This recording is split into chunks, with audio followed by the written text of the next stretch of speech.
favori quand même clairement annoncé sur le match précédent parce que Marini, numéro 1 mondial face à Cook. Voilà, mais alors là sur ce match, j'ai vraiment hâte de voir qui va s'imposer. Parce que sur le papier, il n'y en a pas un meilleur que l'autre. C'est vraiment deux grosses têtes du classement mondial. On a vu ça avec les palmarès. De toute façon, c'est deux gros palmarès qui s'affrontent là.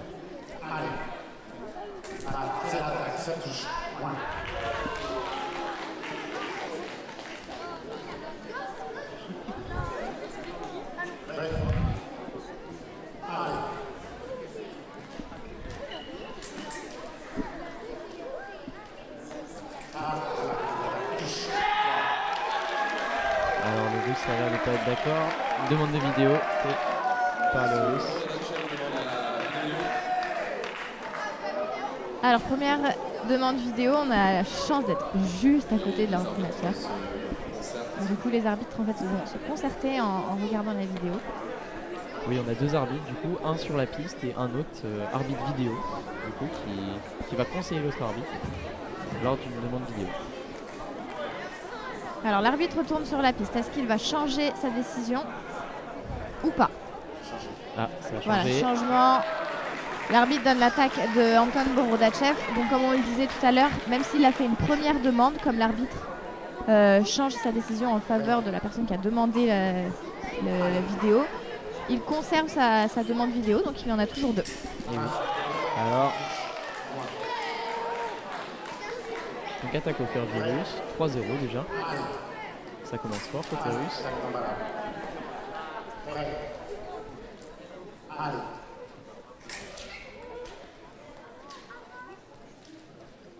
C'est vrai, c'est typique des frères Borodachev, des Russes en général, mais vraiment des frères Borodachev, de sortir la pointe après le battement pour ne pas se faire intercepter par leur adversaire.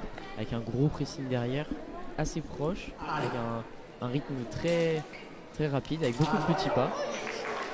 Et après, ça raccroche s'il y a contre-attaque. C'est une grande main et déjà 5-0 pour le russe. Il entame très fort le match, c'est super efficace. Et oui, en fait, voilà, le russe commence son attaque, s'arrête, et c'est là que l'américain en fait porte son attaque. Donc la touche est pour lui. Oh, une bonne accélération, c'est dommage. Il n'a pas allumé. Alors est-ce que... Non.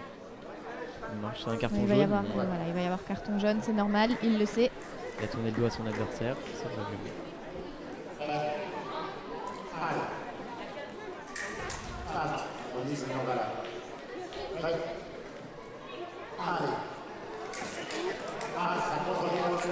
Alors, remise de riposte du russe qui touche. C'est vrai qu'il y a beaucoup de côté. Ça va à une vitesse, c'est incroyable. Il y a vraiment beaucoup d'échanges. Ah, on a vu accélération. Il n'arrive pas à partir de plus loin comme il fait d'habitude, Tourette. Ça fait que il n'arrive pas à trouver la distance et il raccroche au maximum valable quand il arrive à raccrocher. Le russe qui essaye de coller l'américain, là on voit bien. Il lui donne aucune distance pour respirer. Ah ouais, il reste vraiment proche, il ne panique pas. Ouais. Oh, c'est bien joué, c'est bien joué ça. C'est super bien fait là de la part d'Anton Borodachev de rester au contact après son attaque. Ah et voilà, trop près de nouveau l'américain. Il n'arrive pas à se mettre loin, ça fait que ses touches il n'arrive pas à les placer comme il veut et il donne des points aux Russes et là parade riposte, voilà. Les Russes qui arrivent bien à alterner en plus entre contre-attaque, parade riposte. Ah, c'est très très fort là ce qu'est en train de faire Anton Borodachev. Mais c'est vrai que depuis quelques mois il est vraiment très très fort. Il gagne des circuits nationaux seniors en Russie. Il enchaîne les podiums en Coupe du Monde Junior. Il fait un super CIP la semaine dernière à Paris, puisqu'il rentre dans les 64 ou 32. Je sais plus. Mais voilà, en tout cas pour un jeune tireur, C'est impressionnant. Je pense que c'est bien aussi de voir dans des grandes nations comme les États-Unis ou la Russie, de voir des jeunes tireurs arriver sur le devant de la scène. Je pense que ça assure aussi une pérennité. Évidemment. Ah, c'est dommage là, le Russe avait la parade apparemment. Ah, touche annulée par l'Américain. Touche annulée de l'Américain, pardon. Ouais, le Russe a perdu sa tête de pointe. Ce qui fait qu'il ne peut plus annuler. On est obligé de retirer la touche quand il y a vérification de l'arme.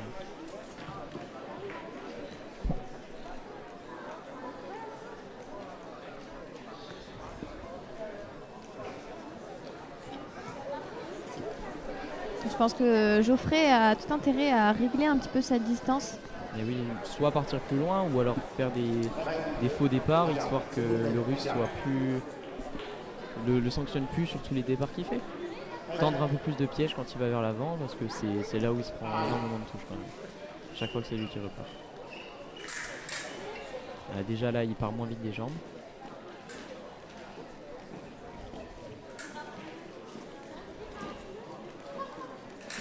Le pressing du Russe qui est vraiment dense physiquement. Il panique pas, il reste serein. Et l'attaque de l'Américain. Voilà, une espèce de faux départ, il est ressorti de la distance et puis il est re-rentré. Du coup, le Russe s'est pris sur un début de départ.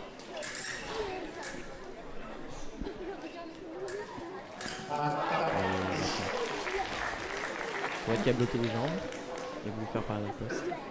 Ça n'a pas marché.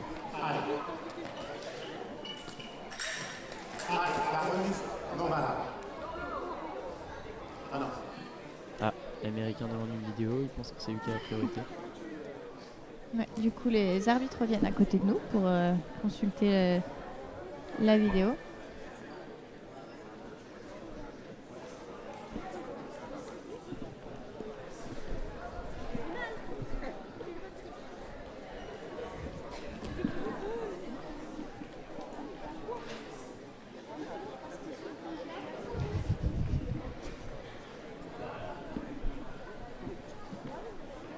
Alors la décision, ça discute. Alors l'arbitre revient, il va donner sa décision. La remise est non valable, donc il ne revient pas sur sa décision et l'Américain perd une demande vidéo.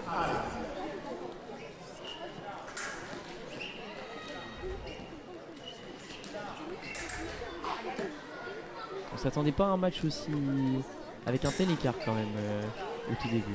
Ouais, c'est surprenant. Après, je t'avoue que je sais pas du tout combien de confrontations il y a eu entre les deux tireurs. Non, je sais pas non plus. Mais ça, c'est de la part de l'Américain. C'était très bien fait de la part de l'Américain. Il a fait un pressing assez loin. Ouais. Et c'est encore une fois l'histoire de la distance. Quand il arrive à mettre la distance que lui il veut, il touche plus facilement vers l'avant. Et forcément, il va mettre des points et le Russe va être pris, quoi.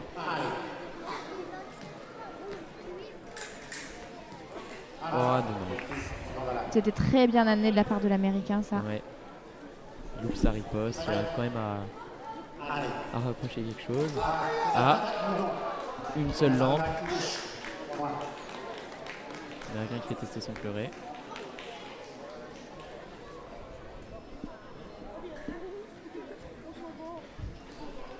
Touche validée, 12-3 pour le Russe.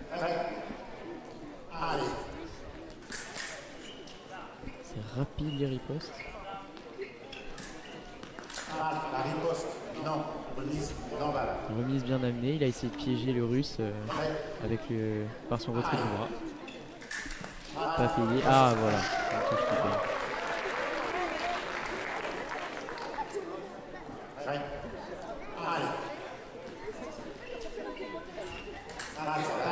Et le Russe qui est toujours très près de l'Américain le sanctionne dès le départ. Quand on voit là, ne serait-ce qu'une mini accélération, c'est sanctionné.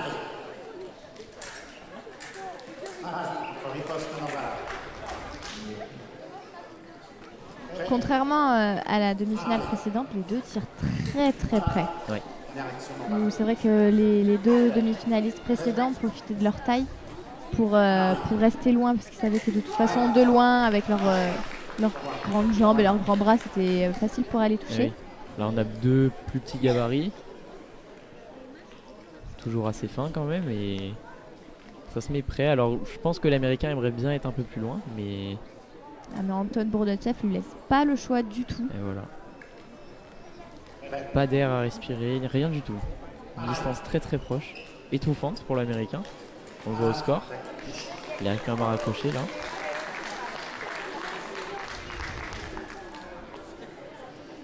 En garde, s'il vous plaît. Bourdachev, s'il vous plaît. Merci. Ouais.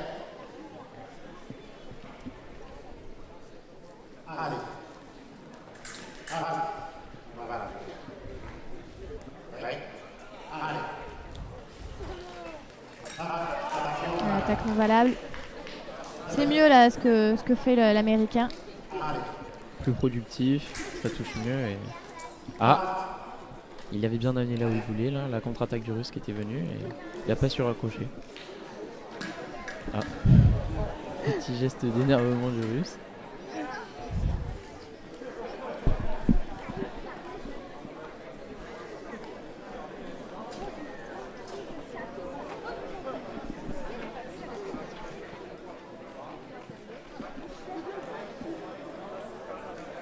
Alors ce sera intéressant de voir, parce que de toute façon, bah, il y en aura un des deux en finale, mais ce sera intéressant de voir la différence de taille dont on parlait tout à l'heure face à l'Italien Marini. Eh oui. Comment l'un plus petit va pouvoir gérer ça la différence d'allonge qui peut être un handicap. Et ouais, je pense que de toute façon, c'est tout à l'intérêt de la personne, du vainqueur en tout cas de ce match, de ne pas subir la distance de Marini, de rester prêt. L'attaque au fer est non valable. Les deux dans le fer. Les deux. Au moins l'attaque au fer au fer. Allez, vidéo demandée par Anton Bourdachev. Moi je voyais une espèce de paradoxe quand même de la part du russe. En fait, ce qui a été expliqué par l'arbitre, c'est qu'il y a un fer commun entre les deux tireurs. Et dans le règlement, c'est l'attaque qui prime sur la parade-poste.